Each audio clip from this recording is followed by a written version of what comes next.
Thank you so much for sharing that beautiful piece with the images, Simon. Wasn't that wonderful? As soon as he read that to me, it was like, oh, we've got to absolutely start with that, include that in the service, because that's what the Christmas season is really about. That's what life is really about. It's a willingness to be the presence of the divine. It's a willingness to see the presence of the divine all around us wherever we are. And there's something magical about this season of light that helps us remember that. From the sparkly lights on the Christmas tree to the ones that decorate downtown Port Townsend, to the lights that are on the fronts of houses all over town, it reminds us of the power of holding light in the world, even when it's dark. In fact, especially when it's dark. That's when each of our little sparkling lights really have the potential to shine the brightest. And the thing that I loved about this piece is it really reminds us that it all begins at a level of soul willingness. Willingness to be who we've been sent to be. Willingness to have the courage that when the opportunities come, to say yes. To not let fear or self-doubt get in the way, but just be willing. And I think love invites us into willingness in ways that nothing else does. People will grow in what their interests are, how they connect to things when they are in love in ways that transcend everything else. Because love is a universal language of the energy of creation. That's why in the scriptures it say God is love. Jesus said the greatest commandment is that you love. Emmett Fox says, if you love enough, you cannot help but be happy and powerful. Charles Fillmore called love the harmonizing power of the universe. Isn't that wonderful? The harmonizing power of the universe. And Jean Houston called it evolutionary energy par excellence. Love. And I thought it was interesting because I'm following the Unity calendar, even though it's backwards. And I found it was perfect for this year because we're doing love today with Mary and Joseph and the child. And then next week, the day before the solstice and a major planetary conjunction, we're going to be doing joy with the coming of the Magi and the shepherds. All of us joining this scene with the manger, with Mary and Joseph and the child. And so I really like that they arrived first this year, and they'll be waiting there for us next week. One of the things that I loved about that piece that Simon shared was the depth of humanity and yet also shimmering divinity that Mary was embodying in that moment, and that we are all called to embody as well. And I had heard that and was praying over it, and then I got an email, and I want to share this piece with you all. And it comes from the Standing Women, and it's called Holding the Future in Our Hearts. And this came out this week. For me, this is the arrival of the angel Gabriel for each of us, offering an invitation to be willing channels of the presence of the divine. Here is what the Standing Women say. We join with all who are holding the month of December sacred, a liminal time for new beginnings to take root. Bodhi Day, which is the day of the Buddha, on the 8th, Hanukkah, the 10th through the 18th, the solar eclipse on the 14th, Christmas Day on the 25th, Kwanzaa, the 26th through the 1st, and of course the solstice on the 24th, which marks a change of season for all of us on earth. We intend for one another pure love for this new year, a new season of mutual respect and responsibility on our one planet.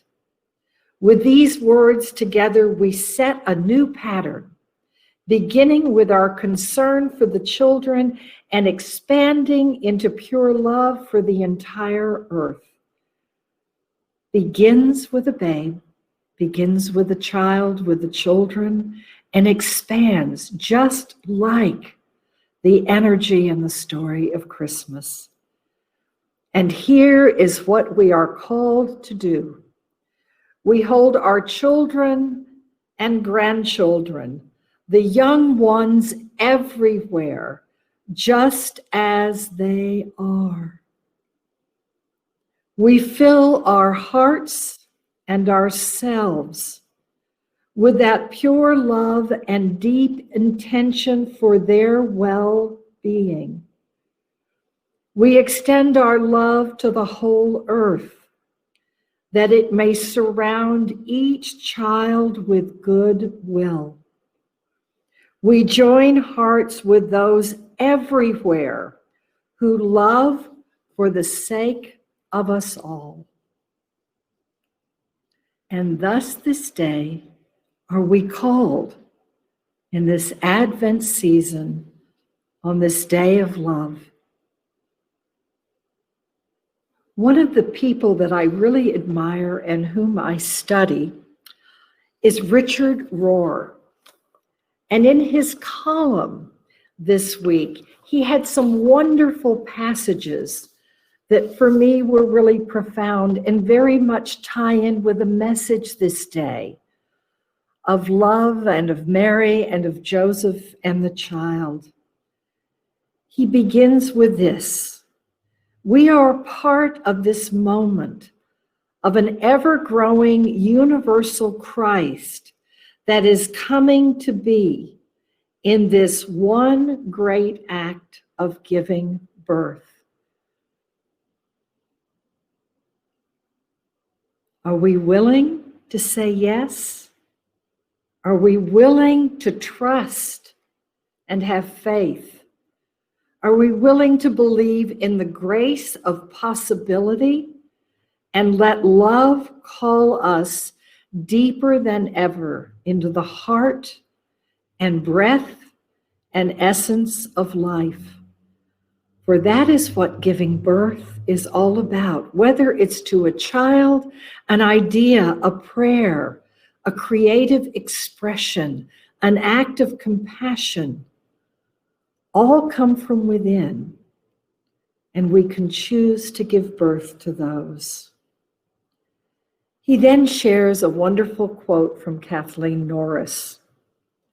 When the mystery of God's love breaks through into my consciousness, do I run from it? Or am I virgin enough to respond from my deepest, truest self and say something new, a yes that will change me forever?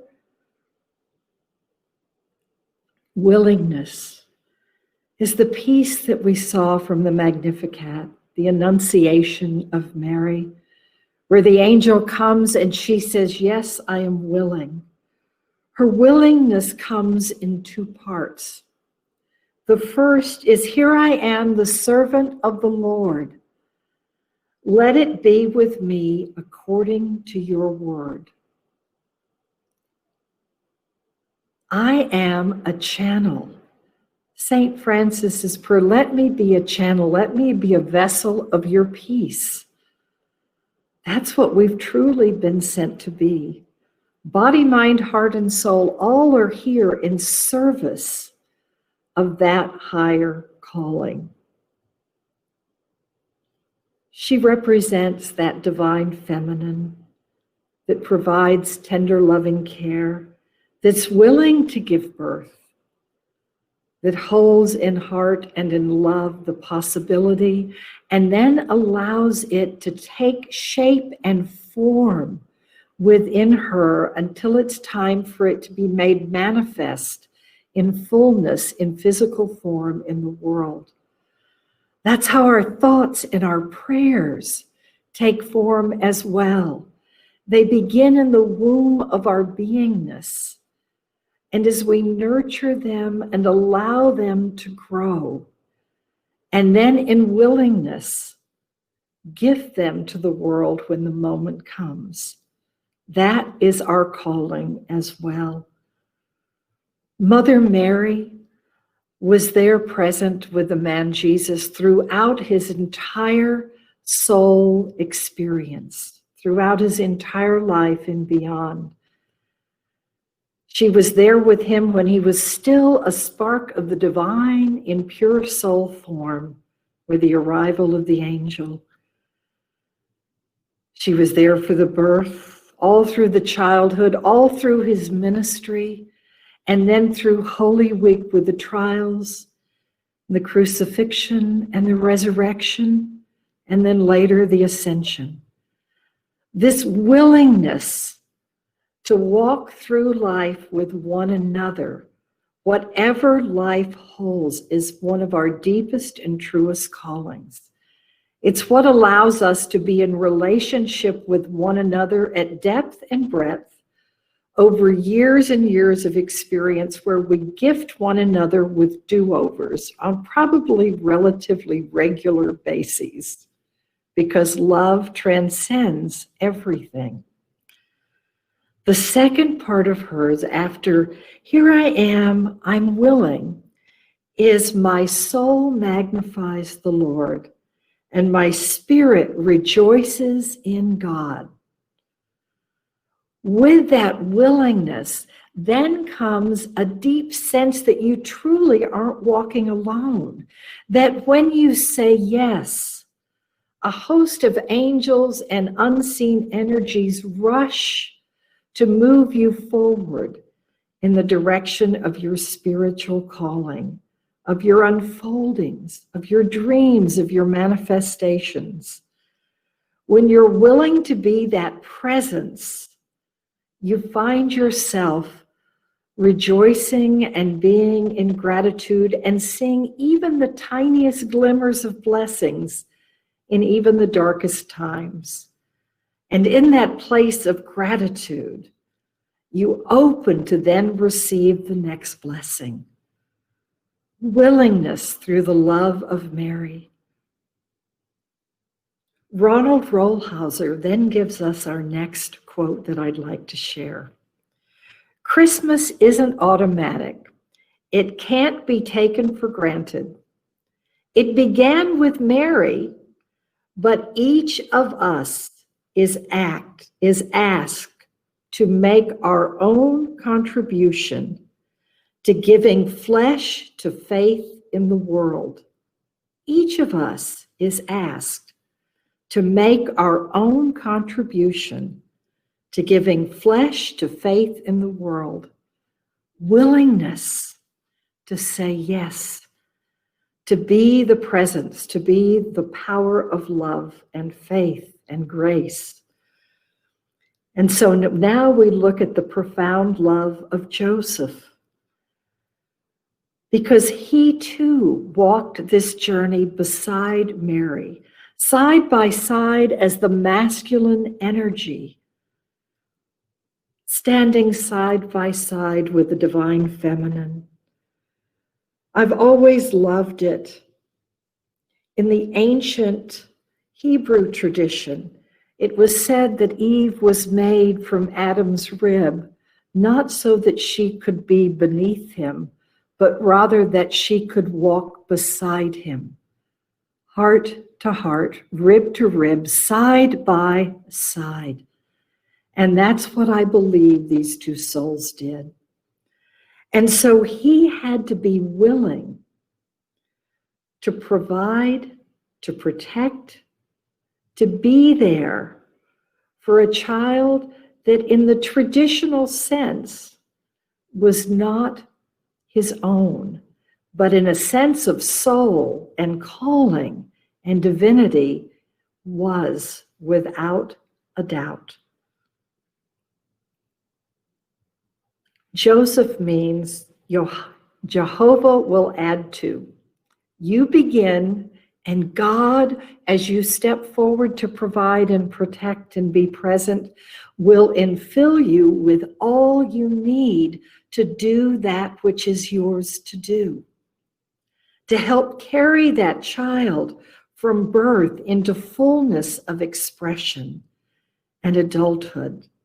Joseph was there for the child, guiding him. He was a carpenter, according to the stories, and everyone sees that as just kind of an ordinary person. But in reality, as a carpenter, with the background that he had, with the connection to the Essene tradition, it ties more into what the carpenter means in the expression of the old Hebrew tradition that goes back into the Old Testament as the builder of the temple. It's where the Masonic tradition draws many of its images. And Joseph is the builder, the creator. And he too gets visited by angels, but not just once.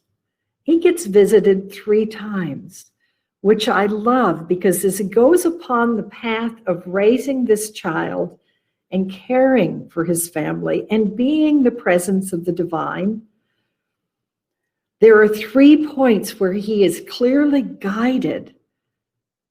Jehovah will provide. You will be guided.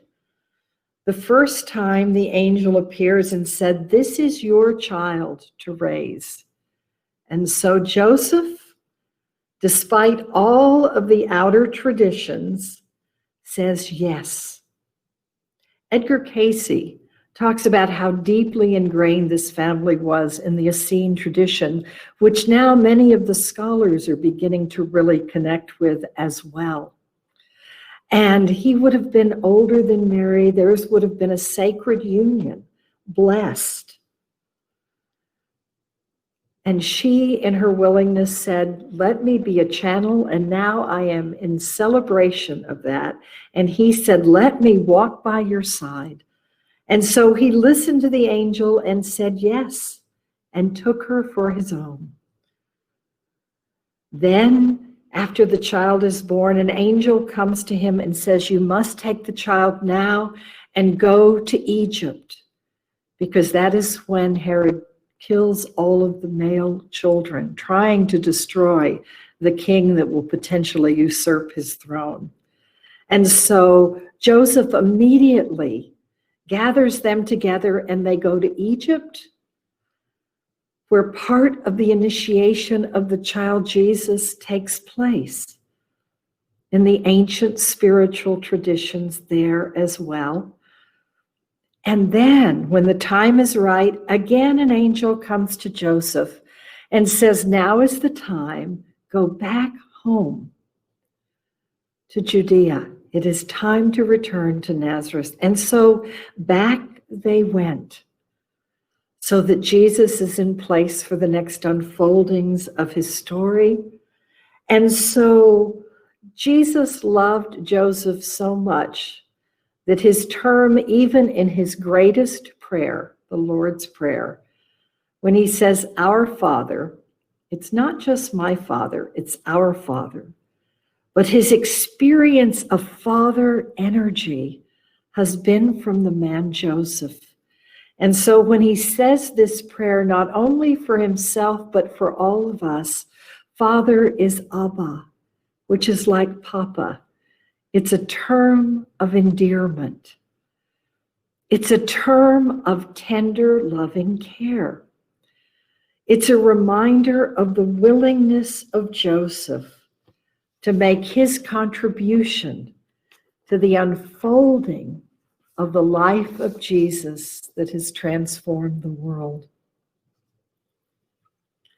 The third and final quote I'd like to share comes from Catherine de Hook Doherty, We are called to incarnate Christ in our lives, to clothe our lives with Him, so that people can see Him in us, touch Him in us, recognize Him in us. As I've shared recently, the search for the Grail is the search for the divine within. This is the season where we celebrate not just the coming of the man who would be called Jesus, that holds this divine spark of Christ light. It's a reminder that within our hearts is a manger where we each give birth to that Christ child. All the time. Every time we do an act of kindness, every time we say a prayer, every time we seek to grow in wisdom, in presence, in willingness, that spark shimmers more brightly than ever before, and we become the living expression of the divine, which is what the Christ child represents. The man Jesus took form and came and experienced this world in depth and breadth, just like all of us do. I love that. He came in as a vulnerable infant, pure from the realm of spirit. All of us have seen newborn babies, and you hold them in your arms and you look into their eyes and you see infinity. You see soul, you see spirit, you see the divine. That was one of the greatest gifts working in a PD intensive care unit, was the little tiny preemies you could hold in your hand, in one hand, and yet you could see the spark of God in each and every one of them. We are called to be that love of the Christ child, to be pure-hearted, and then to grow through life in all of its experiences,